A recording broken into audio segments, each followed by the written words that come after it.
Tacite. Les histoires. Livre 5. Les Juifs, dit-on, bannis de l'île de Crète, s'établirent aux extrémités de la Libye, à l'époque où Saturne, vaincu et chassé par Jupiter, abandonna son royaume. La preuve, on la tire de leur nom. Il y a en Crète une montagne célèbre, l'Ida, dont les voisins, les Idaïs, ont été appelés du nom de Ioudaï par l'addition barbare d'une syllabe.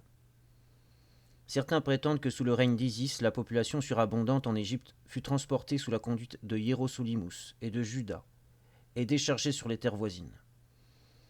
Beaucoup disent que c'est une race d'Éthiopiens, que la crainte et la haine forcèrent, sous le roi Céphée, à changer de patrie. D'autres rapportent que c'étaient des aventuriers assyriens qui, manquant de terres cultivables, s'emparèrent d'une partie de l'Égypte, puis habitèrent des villes construites par eux, et cultivèrent les terres des Hébreux ainsi que les contrées proches de la Syrie. Enfin, selon d'autres encore, les origines des Juifs sont éclatantes. Ils descendent des Solim, nation chantée par Homère, qui fondèrent une ville, et de leur nom l'appelèrent Hiérosolima. La plupart des auteurs s'accordent à dire qu'il s'était produit en Égypte une maladie contagieuse qui souillait le corps. Alors le roi Bokkoris alla consulter l'oracle d'Amon et lui demanda le remède. Il en reçut l'ordre de purifier son royaume et de transporter sur d'autres terres comme haïs des dieux cette race d'hommes. On les alla donc chercher et, quand on les eut rassemblés, on les abandonna dans le désert. Tandis que les autres restaient abattus et pleuraient, Moïse, un des exilés, les avertit qu'ils n'avaient à attendre de secours ni des dieux ni des hommes dont ils étaient abandonnés. Ils ne devaient avoir confiance qu'en eux-mêmes, et ils auraient pour guide céleste celui qui les aurait aidés le premier à chasser leur misère. Ils le crurent, et sans rien reconnaître du pays, ils marchèrent à l'aventure. Rien ne les tourmentait autant que le manque d'eau. Et tout près de périr, ils s'étaient déjà laissés tomber de tous côtés dans la plaine, quand une troupe d'ânes sauvages, qui revenait de la pâture, se retira du côté d'une roche ombragée d'un bouquet d'arbres.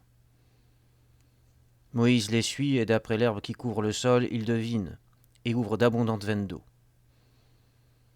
Ce fut un soulagement, et après 6 jours d'une marche ininterrompue, le 7e ils prirent des terres dont ils chassèrent les habitants. Et c'est là qu'ils bâtirent une ville et consacrèrent un temple. Moïse, cherchant par là à assurer à jamais l'empire sur cette nation, lui donna des rites nouveaux en contraste complet avec ceux des autres hommes. Là est profane tout ce qui chez nous est sacré. En revanche est permis chez eux tout ce qui chez nous est abomination. L'effigie de l'animal qui les avait guidés et soustraits à la soif en leur montrant qu'ils s'égaraient, ils l'ont dressé dans un sanctuaire pour lui rendre honneur.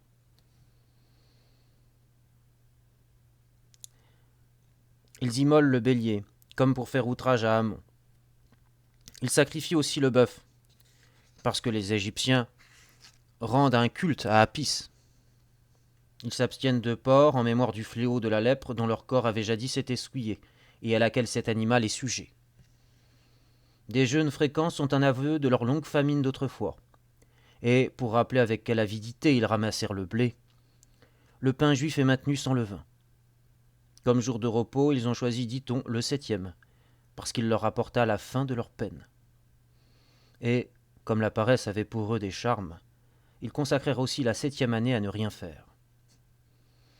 D'autres prétendent que c'est pour faire honneur à Saturne, soit qu'ils aient reçu les principes de leur religion des Idéens, qui, nous dit-on, furent chassés en même temps que Saturne et fondèrent la nation juive, soit parce que des 7 astres qui régissent les mortels, c'est la planète Saturne qui décrit dans le ciel le cercle le plus élevé et exerce une influence prépondérante. Et on sait d'ailleurs que la plupart des corps célestes accomplissent leurs courses et leurs révolutions par nombre septenaire chacun. Ces rites, de quelque façon qu'ils aient été introduits, peuvent se justifier par leur antiquité. Les autres observances sont sinistres, infâmes, et la dépravation les a fait prévaloir. Car tout vaurien qui reniait le culte de ses pères apportait aux Juifs contributions et pièces de monnaie, et ce fut une source d'accroissement pour leur puissance, due aussi à ce que, chez ce peuple, règne une honnêteté têtue, une pitié toujours prête, mais à l'égard de tout ce qui n'est pas juif, une hostilité haineuse. Séparés à table et faisant lit à part, ces gens, bien qu'effrénés dans leurs mœurs, n'ont pas commerce avec des femmes étrangères. Entre eux, tout est permis. Ils ont institué la circoncision pour se reconnaître à ce signe distinctif. Ceux qui adoptent leur religion suivent la même pratique. Et les premiers principes qu'on leur inculque sont le mépris des dieux, le reniement de leur patrie et l'idée que parents, enfants, frères et sœurs sont des choses sans valeur. Cependant, l'accroissement de la population est un de leurs soucis. En effet, c'est un sacrilège de tuer tout enfant qui vient en surnombre. Et ils croient à l'immortalité des âmes de ceux qui ont été tués sur le champ de bataille ou suppliciés. De là leur passion pour la procréation et leur mépris de la mort. Au lieu de brûler les corps, ils préfèrent les mettre au tombeau, à la mode égyptienne, et avec les mêmes soins. Sur les enfers, ils ont les mêmes idées que ce peuple, mais de toutes contraires sur le ciel. Les Égyptiens adorent presque tous les animaux et les images taillées qu'ils en font.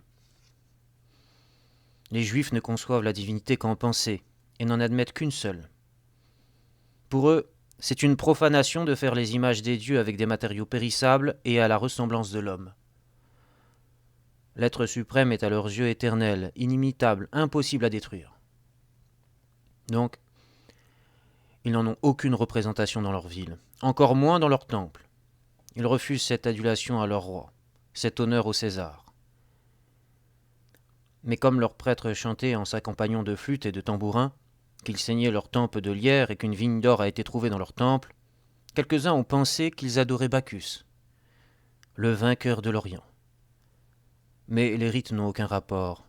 En effet, ceux que Liber a institués sont riants et joyeux. Les pratiques des Juifs sont bizarres et sordides.